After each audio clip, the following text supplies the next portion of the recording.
السلام علیکم، میرا نام ہے نوید شیخ اور آپ دیکھ رہے ہیں سپر ٹیم یوٹیوب چینل۔ عالمی وبا تو تھمنے کا نام نہیں لے رہی، مگر ہم تو ٹھہرے بے صبرے۔ جس ایک سوال نے سب کو بے چین کیا ہوا ہے وہ یہ ہے کہ کیا وائرس مستقبل کے عالمی نظام میں بڑی تبدیلیاں لانے والا ہے؟ اگر ہاں تو وہ نیا عالمی نظام کیسا ہوگا؟ جغرافیائی سیاست سے متعلق جنم لینے والا سوال دراصل چین اور امریکہ کے درمیان تناؤ کا شاخصانہ ہے۔ وبائی حالات سے قبل ٹیرف اور تجارت پر جاری تکرار اب پروپیگنڈا جنگوں کی صورت میں شدت اختیار کر چکی ہے۔ یہی وجہ ہے کہ دونوں سپر پاور ایک دوسرے پر وائرس کے پھیلاؤ کا الزام دھرتے نظر آتے ہیں۔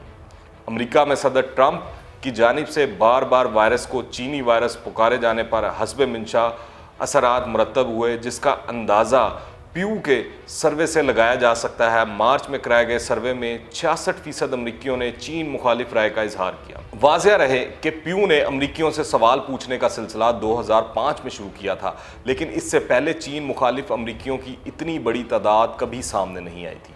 دوسری طرف چین نے عالمی حکمرانی پر قابض ہونے کے لیے اپنی صلاحیت اور طاقت کو ثابت کرنے کی خاطر وبا سے لڑنے کے لیے امریکی کمزوریوں اور دنیا سے الگ تھلگ رہنے کی حکمت عملی کو اپنے حق میں استعمال کرنے میں ذرا بھی دیر نہیں کی ہے۔ جہاں امریکہ اور برطانیہ کو ٹیسٹنگ کے سلسلے کو وسعت دینے میں مشکلات کا سامنا ہے، وہیں چین نے ووہان کے ہر ایک شہری کا ٹیسٹ کرنے کا پلان پیش کر دیا ہے۔ چینی اخبارات روزانہ ان خبروں سے بھرے پڑے ہوتے ہیں کہ وائرس پر ضابطہ لانے کے لیے ان کی حکومت کے اختیار کردہ طریقے کو کس طرح پوری دنیا میں اختیار کیا گیا ہے، اور ایک طرف جہاں مغربی ممالک نے ایک دوسرے کو طبی سامان کی ترسیل بند کر دی ہے، وہیں چین عالمی سورما بن کر ابھرا ہے اور چہرے کے ماسک، سانس لینے والے آلات اور وینٹیلیٹر کی پیداوار میں تیزی سے اضافہ کر رہا ہے اور انہیں پوری دنیا میں کھلے دل کے ساتھ تقسیم کرتا جا رہا ہے۔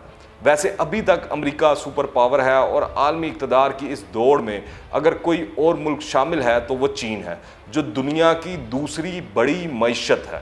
امریکہ اور چین کی مخالفت کا اندازہ اس بات سے لگایا جا سکتا ہے کہ وبا کے نتیجے میں ہونے والی تباہی کے باوجود دونوں طاقتیں ایک دوسرے کو نیچا دکھانے کی کوششیں کر رہی ہیں۔ شاید یہ کہنا غلط نہ ہو کہ امریکہ اپنے روایتی حریف چین سے خوف زدہ ہے کہ کہیں چین اقتدار کی اس جنگ میں اس کو شکست نہ دے دے، لیکن امریکہ ابھی کچھ کر بھی نہیں سکتا۔ اس وقت صورتحال اس قدر خراب ہے کہ مختلف امریکی ماہرین معاشیات امریکہ کا معاشی مستقبل خطرے میں قرار دے رہے ہیں۔ ظاہر ہے معاشی طور پر کمزور ہونے کے بعد امریکہ کی دنیا پر ٹیکنالوجی اور فوجی برتری نہیں رہے گی اور واحد سپر پاور کی پوزیشن سے زوال پذیر ہو جائے گا۔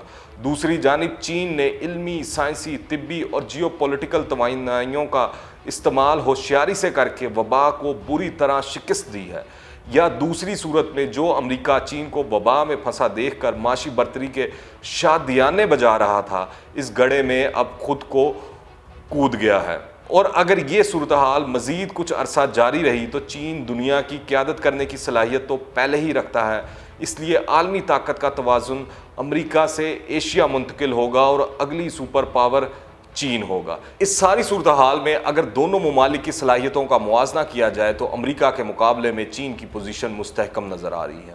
مزید جاننے سے پہلے اگر آپ نے ابھی تک اس چینل کو سبسکرائب نہیں کیا ہے تو اس چینل کو سبسکرائب کریں، بیل آئیکن کو پریس کریں تاکہ تازہ ترین اپڈیٹس اور نئی ویڈیوز آپ کو بر وقت ملتی رہیں۔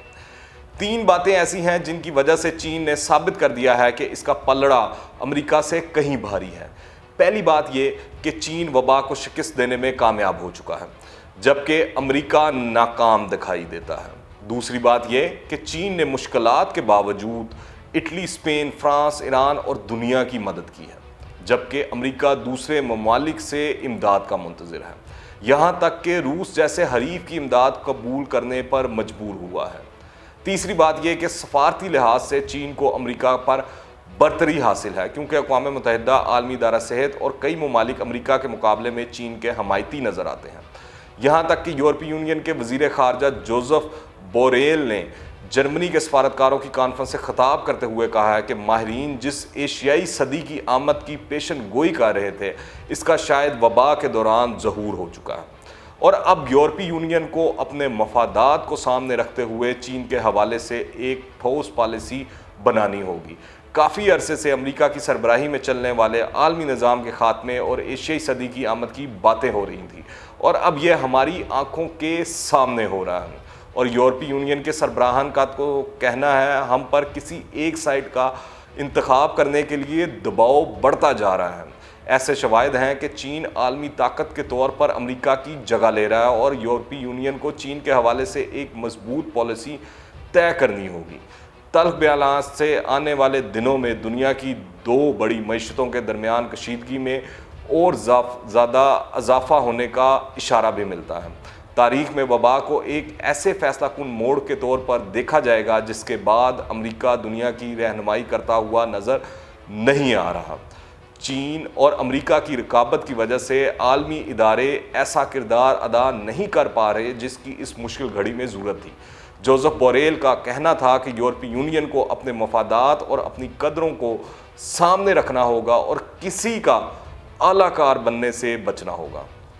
چین کا عروج متاثر کن ہے، لیکن یورپی یونین اور چین کے موجودہ تعلقات اعتماد، شفافیت اور باہمی تعاون پر قائم نہیں ہیں۔ لیکن اگر ہم اجتماعی نظم و ضبط کے ساتھ چین کے ساتھ اپنے معاملات طے کریں تبھی ہمارے پاس کوئی موقع ہوگا۔ یورپی یونین اور چین کی سربراہی کانفرنس میں ہمارے پاس مواقع ہوں گے کہ ہم اپنے مفادات کو سامنے رکھ کر چین کے حوالے سے اپنی پالیسی مرتب کریں، جس میں دوسرے جمہوری ایشیائی ممالک کے ساتھ بہتر تعلقات بھی ضروری ہیں۔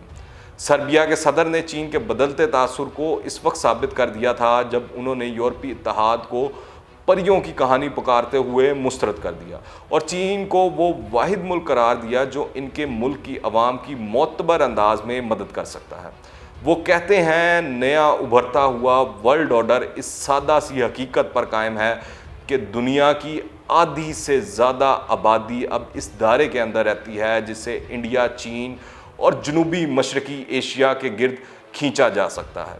اس تمام صورتحال سے یہ واضح ہو چکا ہے کہ دنیا خود کو ایک نئے عالمی نظام یعنی نیو ورلڈ آرڈر کے لیے تیار کر رہی ہے۔ چین اور امریکہ کے درمیان وسیع ہوتی خلیج نے بہت سے ملکوں کو پہلے ہی امتحان میں ڈال رکھا ہے اور دنیا کے نقشے پر نئی صف بندیاں ہو رہی ہیں۔ ساتھ ہی عالمی منظرنامے پر چین کا وجود ایک نئے تصور کے ساتھ ابھر رہا ہے۔ ایسے میں دنیا نئے ورلڈ آرڈر میں خود کو کہاں فٹ کرے گی، یہ وہ سوال ہے جس کا جواب تلاش کرنا ابھی باقی ہے۔ اگر آپ نے ابھی تک اس چینل کو سبسکرائب نہیں کیا ہے تو اس چینل کو سبسکرائب کریں، بیل آئیکن کو پریس کریں تاکہ تازہ ترین اپڈیٹس اور نئی ویڈیوز آپ کو بر وقت ملتی رہیں۔ اگر یہ ویڈیو پسند آئے تو لائک کریں اور زیادہ سے زیادہ شیئر کریں۔ کمنٹس میں اپنی رائے لازمی دیجیے گا، دعاؤں میں یاد رکھیں۔ انٹل دی نیکسٹ ٹائم، اللہ حافظ۔